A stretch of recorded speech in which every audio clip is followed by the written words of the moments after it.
राज्यातील राजकारण हे सध्या टिपू सुलतान यांच्या नावाने चांगलंच तापलेलं पाहायला मिळत आहे। काँग्रेसचे प्रदेशाध्यक्ष हर्षवर्धन सपकाळ यांनी केलेल्या वक्तव्यावर भाजप हे चांगलीच आक्रमक झालेली पाहायला मिळत आहे।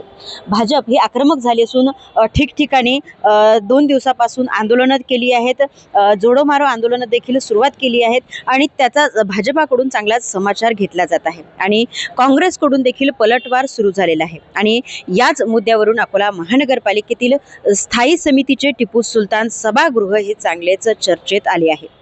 या सभागृहाच्या नावावरून काँग्रेसने भाजपाला लक्ष्य केलेले आहे, तर हे सर्व काँग्रेसवाल्यांचेच काम असल्याचं प्रत्युत्तर भाजप यांनी दिलेलं आहे। अकोल्यातील टिपू सुलतान सभागृहावरून भाजप व काँग्रेसमध्ये जुंपल्याचे चित्र हे आहे।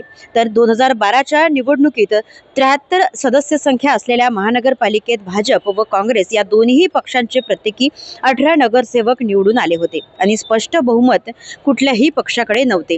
यावेळी महापौर पदाचे आरक्षण अनुसूचित जाती महिला प्रवर्ग निघाले होते। विजय अग्रवाल यांनी पक्षाविरोधात जात स्वतंत्र समिती स्थापन करून निवडणूक लढवली होती आणि त्यानंतर काँग्रेस, वंचित, विजय अग्रवाल यांची समिती व इतरांनी मिळून महानगरपालिकेत सत्ता ही स्थापन केली होती।